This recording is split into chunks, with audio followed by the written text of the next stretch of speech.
For this Wednesday evening Dhamma discussion and meditation. So hope you won't have any technical difficulties in this evening. Now, the topic of this week's discussion, as I mentioned in the mailing I sent out, was going to be about the Vipassana or insight meditation. For the last week, we went over the practices and the purpose of the Samatha meditation, or the tranquility meditation. And basically, the cultivation of the tranquility that could lead to the weakening and overcoming of the 5 hindrances and reaching a level of either access concentration, or even momentary concentration, or the jhanas. But that's not the end-all, be-all of meditation. And one of the characteristics of gaining tranquility, especially the jhanic level of tranquility, is one sees things as they are. And this is seeing things as they are is the beginning of insight. And how are things? And what are these things that it refers to? Well, when it says sees things as they are, it refers to the 5 aggregates, seeing how the 5 aggregates, which include all of our senses and all the activities of the brain, are in a state of constant change or impermanence, constantly changing, microsecond after microsecond, sensory vibrations coming through our senses and nervous system. And all of the sense objects, if we try to cling on to them and make them stay, then that brings stress and suffering. And the attachments, the desires and attachments and aversions that we have based on these things that are constantly coming and going. Because they can't last, they usually bring disappointment and suffering and other problems. And of course, we create karma in order to keep and get a hold of pleasurable feelings. And to get away from painful feelings, we create a lot of karma that in turn brings more suffering, even down the line. So, and all these things basically are no self. So anyway, those insights are developed through the practice of Vipassana meditation. And the Vipassana meditation basically is developed from the practicing the 4 foundations of mindfulness. And so the 4 foundations of mindfulness is basically a Vipassana exercise, although the first foundation of mindfulness can be considered to some extent a tranquility exercise, a Samatha exercise. That means mindfulness of the breathing. Of course, we know we can gain tranquility through developing mindfulness of breathing, and also mindfulness of the body parts. And mindfulness of the body, we can develop a certain amount of tranquility. But then when you start tuning into the feelings and the mental states and the flow of impermanence in the 2nd, 3rd, and 4th phases of the foundation of mindfulness, then that gets more into the Vipassana awareness. It means tuning into impermanence.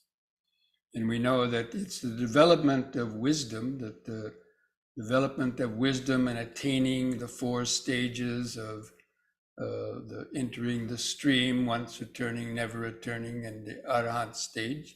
These are achieved through developing wisdom, developing mindfulness, concentration, and wisdom, developing the enlightenment factors, and gaining direct insight into impermanence, suffering, and no self. So that's what the Vipassana system is oriented at, and it's the natural next step from the meditation, because a lot of people practice, tranquility. They might gain jhanas. Or even if they don't gain jhanas, they can get a lot of pleasurable feelings and mental tranquility and and a lot of joy from that. But then they get to a certain point when they ask, "Oh, what's next?" They might starting to get bored of just attaining some stages of tranquility all the time. But after coming out, they notice they haven't really changed a whole lot. So, a lot of times people ask, "Well, what is next after practicing Anapanasati for 10 or 15 or 20 years?" People are saying, "What's next? What's next?" So it's the Vipassana, developing insight, which is the next step, according to the Buddhist, Theravada Buddhist approach to the meditation. So now I've given many talks on Vipassana and developing these factors of enlightenment and so on.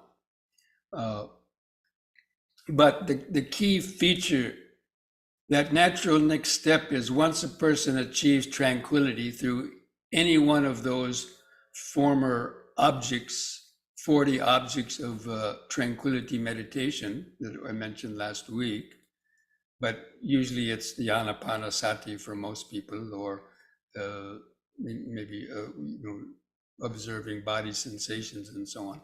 But so you tune into the flow of impermanence. So the whole purpose of gaining tranquility is the mind becomes centered and grounded in the present moment, either on your object of meditation, or many times that initial object that you concentrated on can be let go of. Because actually the goal of concentrating is to become concentrated.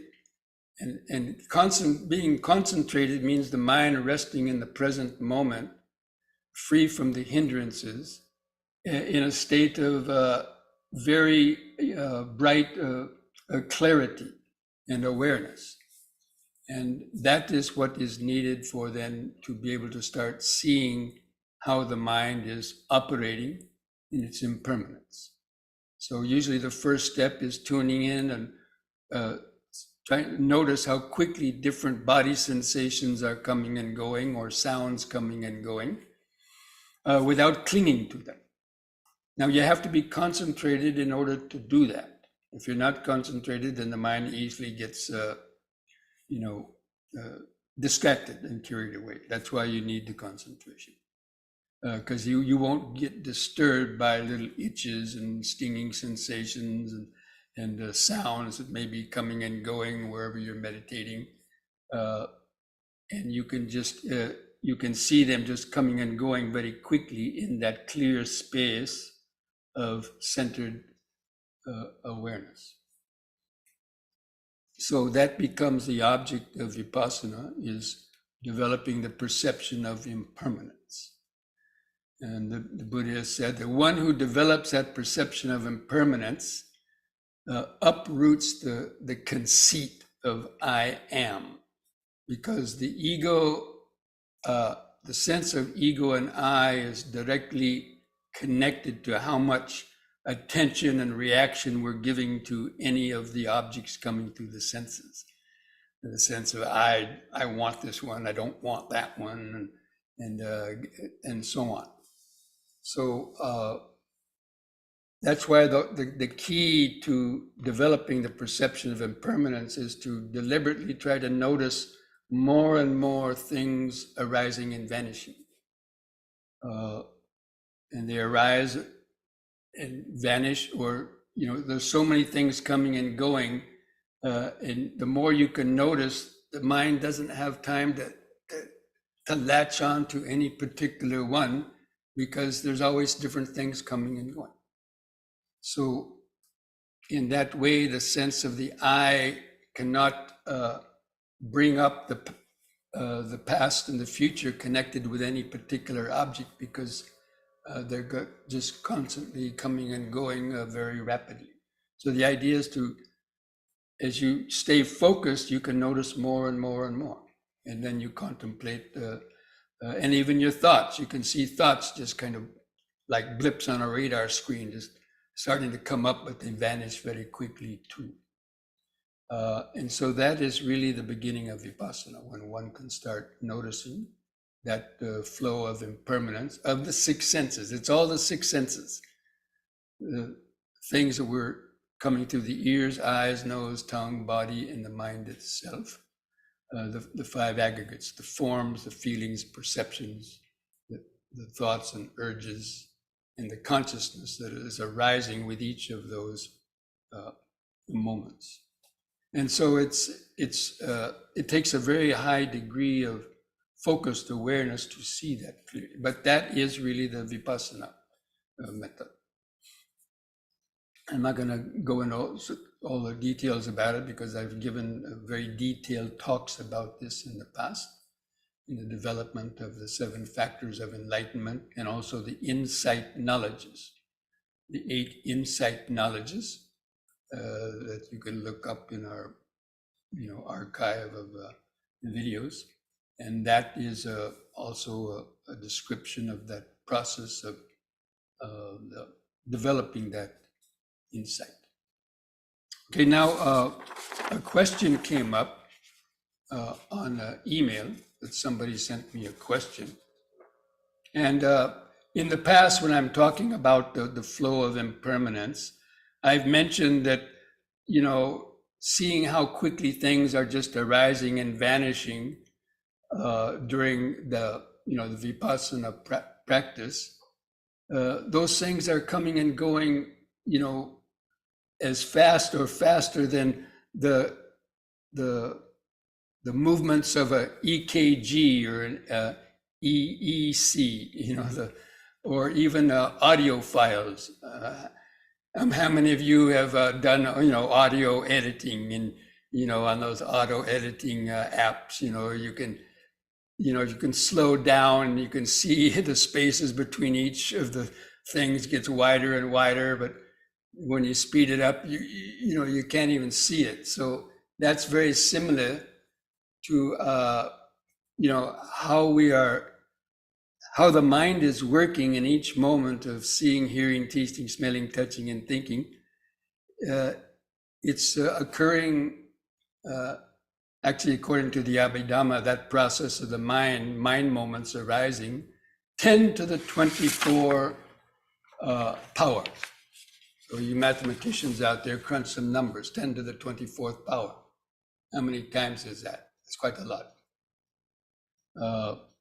Many millions or billions in a second.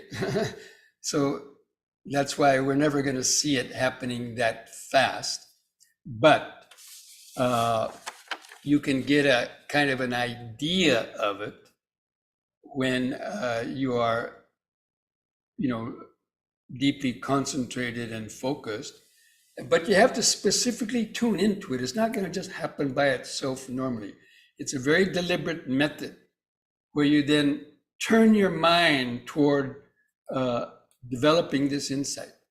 And for those of you who have read the suttas, when the Buddha talks about the 4 jhanas, after describing, attaining the 4th jhana, then he says, then the person bends their mind toward the destruction of the defilements. That means to bend their mind toward developing this insight into impermanence and no self, basically, and destroying the defilements through the attainment of the magga and phala.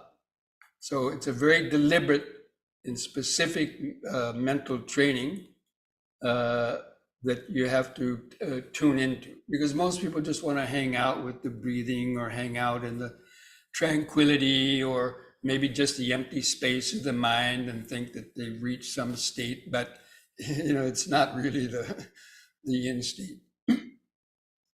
So therefore, so to answer that question, This person was, how literally is this analogy of the EKG? Well, don't take it literally, kind of, but it's just an analogy, right? So, if you had the ability to, stay in fourth jhanic concentration, or you had the mental powers of the Buddha, then you might be able to actually see thousands or millions of mind moments arising in a space of just a few seconds. But the average person is not going to have that ability. But you can certainly develop that ability to notice, even when you start noticing even just 5 or 6 things quite clearly in the space of a second, because you're noticing things happening at the same time, basically. You can feel 2 or 3 body sensations at one time. You can feel an itch here. You can feel a pain over here. You can hear a sound or two coming. You can notice a thought, because they're kind of, for all intents and purposes, even though they're happening one at a time, but because our mind is slow, it seems that they're happening at the same time. So just the ability to notice 5 or 6 things going on at the same time, but changing, always changing, and more and more. And easily you can notice even 15 or 20, because they get very subtle. You can start noticing very, very subtle sensations that you never felt before, and mental impulses. So that's when you really start seeing, when you start feeling and experiencing the subtler vibrations, then you can easily notice 15, 20, 25, 30, 40, 50, 100 things coming and going just in the space of a couple of seconds. I know it's hard for people to understand that, but that's why you can only see that in this deep state of awareness. And that is seeing how things really are, seeing things as they are. That means seeing the mental process as it is. And there's no I or self. You also understand that there's no I or self in that process that's controlling that. It's all happening just through the sort of the power of the past karma. So that is the insights that are developed. So, that analogy of the EKG is just for some, kind of a reference point. But it is happening that fast, because how could an EKG record that? It records it because those impulses are impulses coming through the wires, right? Or a sound. If you're listening to a music and you're watching that audio graph like that, I mean, thousands of them in just a very short few seconds.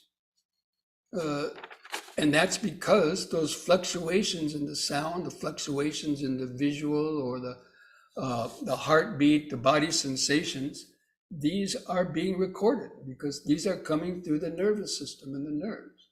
And that's how it's picked up through these instruments, such as an electrocardiogram, electroencephalogram, and the sonograms even, and so on. So that's how, we have to have this kind of, in doing the Vipassana, it's very, the attitude of being a scientist, really wanting to check out this process is really the attitude that a person has to have when you are developing these, the Vipassana method. At least according to the Theravada tradition. And the 7 factors of enlightenment are really the development of the Vipassana, because the 7 factors of enlightenment start with mindfulness, and that means noticing things coming in. That usually refers to gaining. You can only do that as you gain, let's say, a momentary concentration, or once the mind has become calm and centered, and you can start noticing things more easily just coming and going. That's called momentary concentration, where the mind isn't reacting to anything, it's just noticing things coming and going, one after the other, through the senses. And then you're investigating. That means you're developing insight. What is this impermanence? Okay, these are just, impulses coming through the nervous system. You try to understand them from an intellectual point of view or a scientific point of view. In the beginning, that's the way scientists, develop their hypotheses. And then you get a lot of energy as you're doing that. You get energy to want to notice and discover more things. And that brings joy to the mind.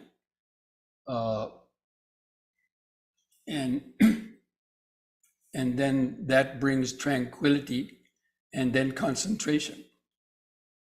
So concentration actually is developed through this practice of the Vipassana. And so that's a lot of people haven't understood that point because there's too much emphasis on just attaining apana jhana, attaining these jhanas by concentrating on one object and so on. But the jhana can be attained by developing this momentary concentration and developing these 7 factors of enlightenment. And by the time you develop that 6th factor is the concentration. So you develop that concentration while cultivating this perception of impermanence and going through these factors of enlightenment. So that was one of the questions. Now, the second question came up by the email was, could you also please explain about grasping or upadana and how one should be able to continue without grasping to sensual pleasures and aversion? So grasping or upadana is one of the factors of the paticca samuppada, the 12 links of conditioned arising, and it's part of the karma process.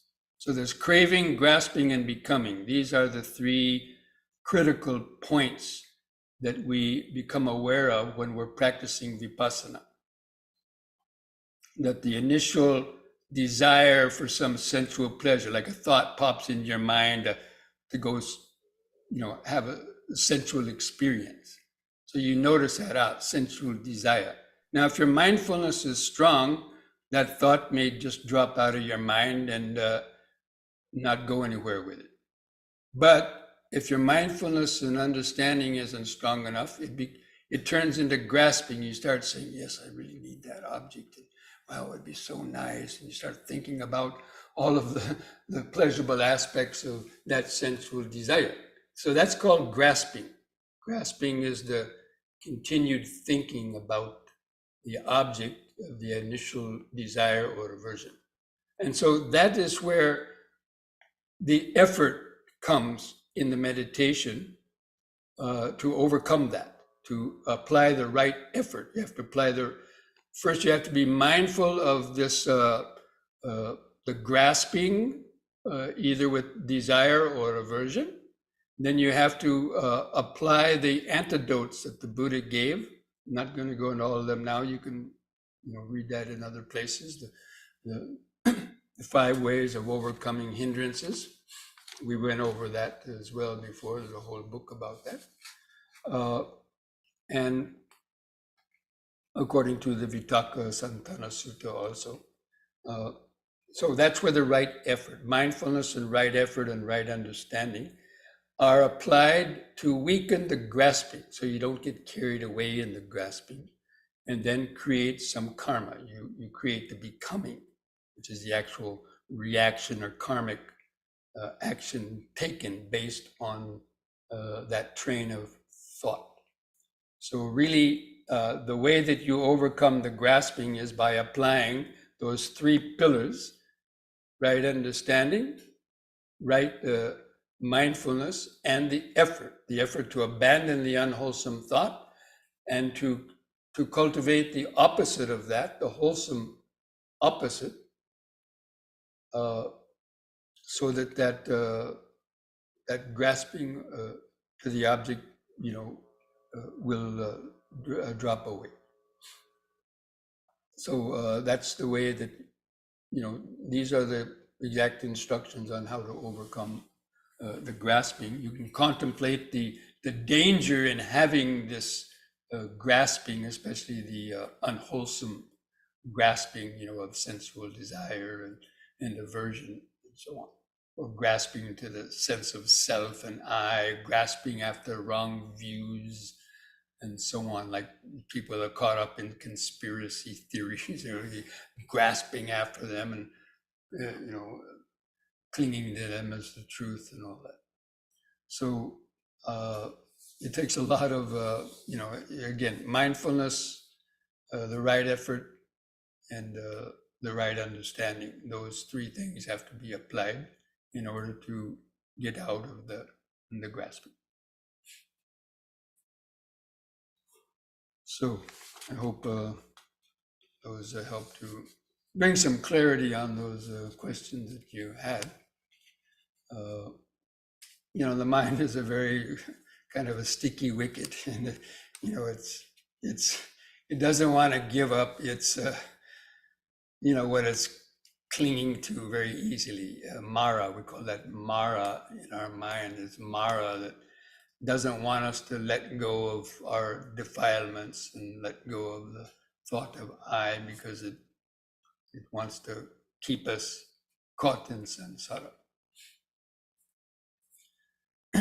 Okay, now let's see if there's any other questions that have come up in the chat box.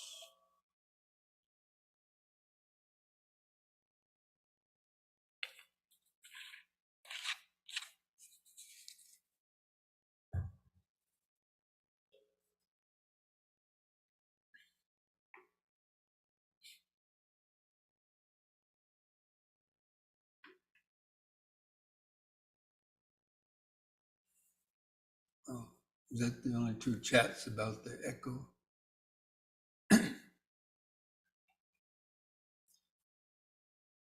Okay, it doesn't look like there's any other actual questions on the chat box. If anybody has a question that came up during my explanation, then you could unmute yourself and just ask a question.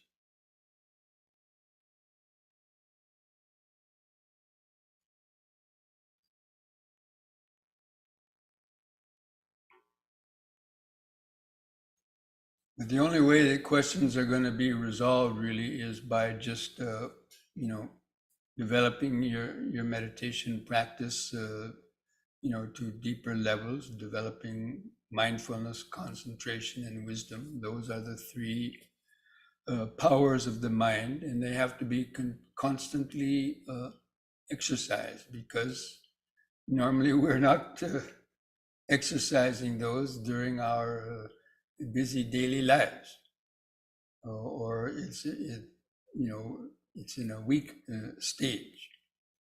That's why the meditation,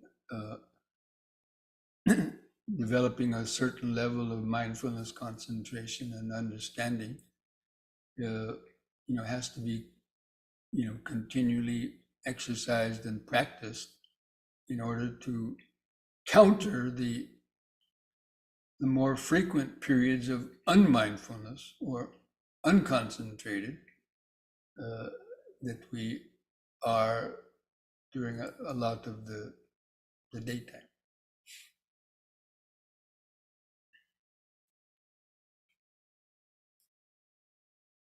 Hemanta, did that answer your question that you had?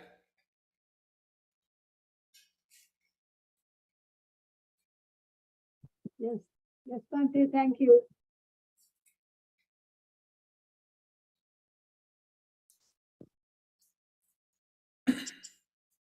But I would encourage you to, to look through the archive of our the talks that I've been giving over the last year or two on, the development of the four foundations of mindfulness, the 7 factors of enlightenment, and the insight knowledges, because those are really sort of the heart or key of developing the Vipassana or the insight awareness. Bhante, we listened to a purification of right view. Your talk on purification, right view. Part 1, 2, 3. That we Yes. listened yesterday and today. Well, that's very good. Yeah, there's so many, talks are related and the same subjects comes up over and over, because really that is the key to practice, especially people that are practicing meditation, keen on developing their meditation, because a lot of people become confused, and because they hear so many different things from so many different teachers, different traditions, and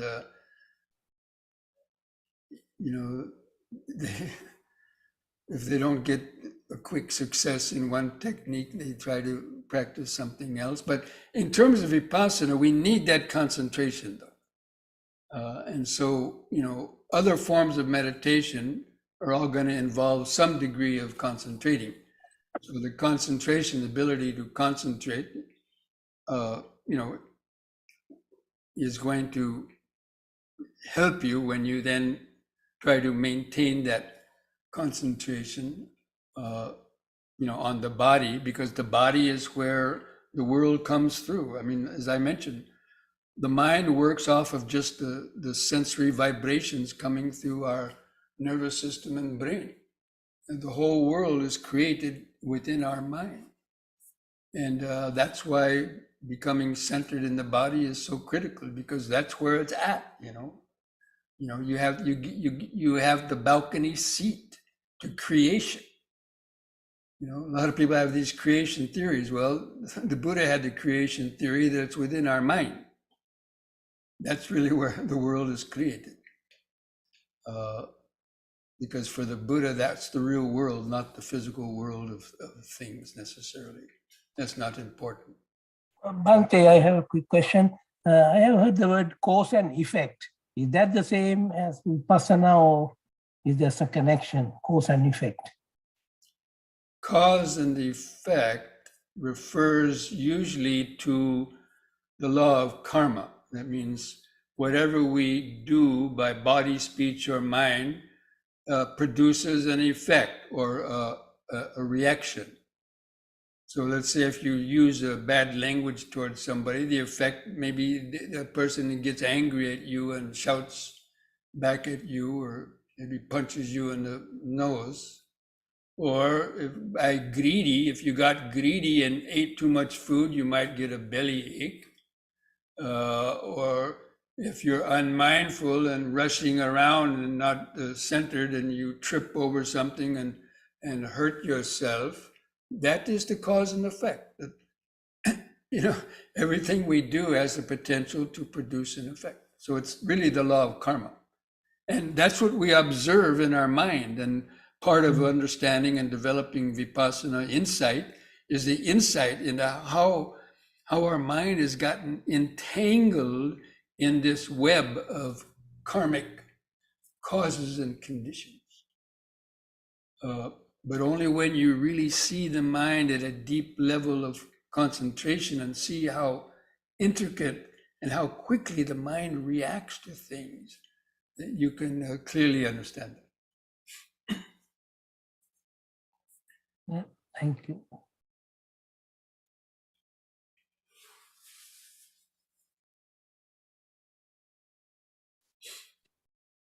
Bhante, there's a question in the chat, comment.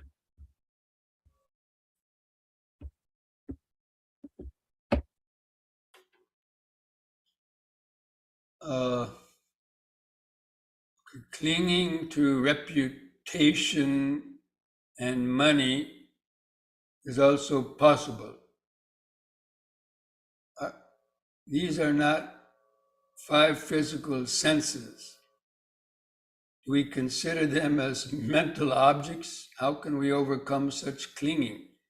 They are mental objects, And there are come through the senses, right? You see a dollar bill, that is a visible object coming through your senses, and then it produces a feeling of desire to have it because you're thinking, what can I buy with this? And then that triggers off so many thoughts. So the physical senses are involved because even a reputation, you're feeling your own body and you're thinking this is me, and worried about one's self-image or what people think of you, or trying to establish a reputation. So everything is based on the senses. That's because our whole memory of the world is based on the senses.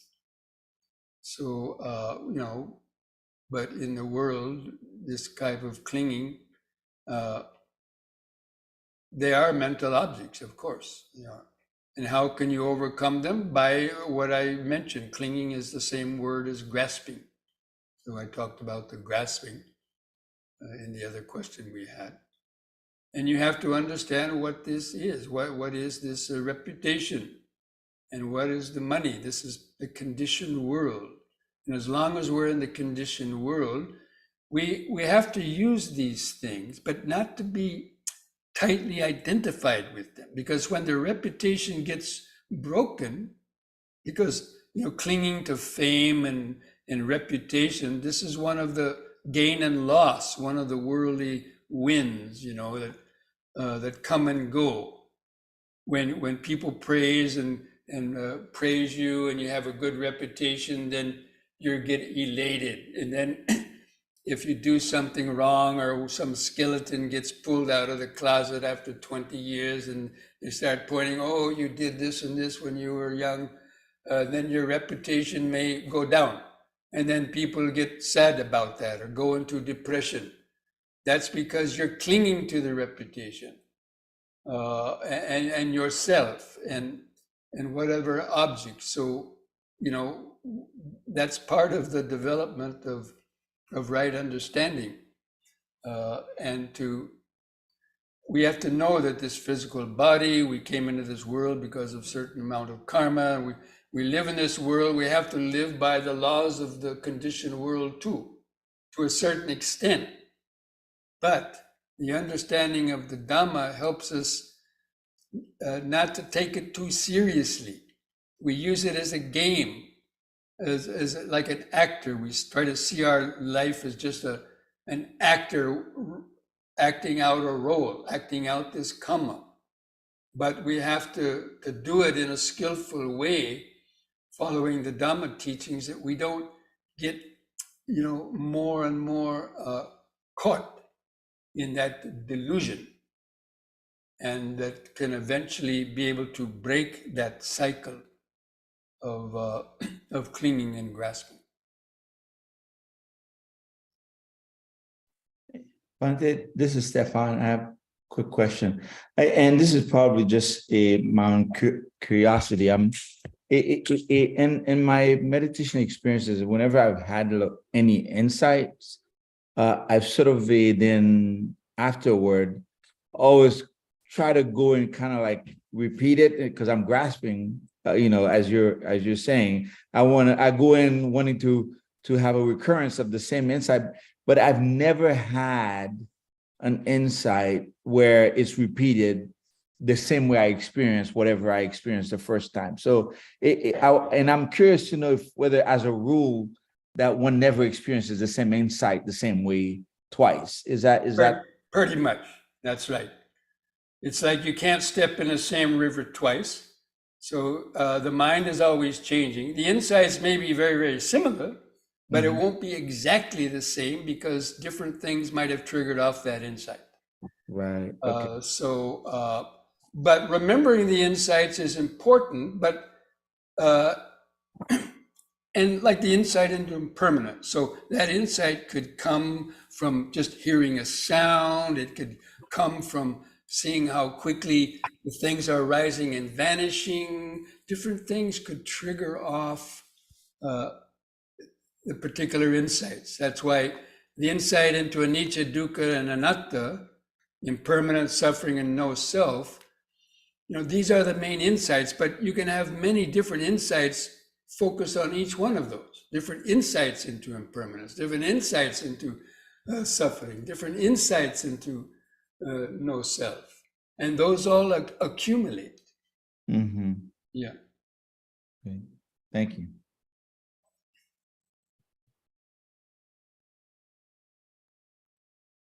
I guess if I can follow up on that, and this again is sort of like my own sort of vanity talking here, but you always kind of want to get a sense of where you are along sort of the journey, following, Mahasi Sayadaw's various stages of insights and all that, and you kind of want to see where you are, and it's like I can never figure it out because things are all over the place, So that's kind of the challenge, I guess. So it's just something to sort of work on the attachment or grasping at these things when they come up, whenever they happen. Yeah, it's a matter of practice, and it takes years and years of practice for all of these things to become clear, and to see how all these different threads of insight and the teachings of the Dhamma kind of come together and form this puzzle, like a jigsaw puzzle. Each insight is like another piece of a jigsaw puzzle, being put into place, and then at some point you get that last piece, and that's the attainment of stream entry, or one of the other stages of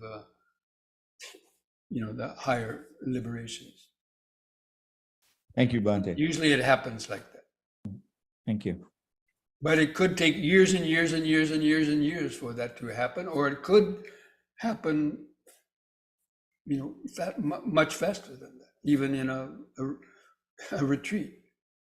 But of course, there's many degrees of the insight, but basically it's a lifelong process. And we have to just keep plugging at it and using the teachings of the Dhamma, the Eightfold Path, and seeing how those are all connected in that wheel that keeps the wheel rolling toward eventually having these breakthrough experiences. You have to have a lot of patience.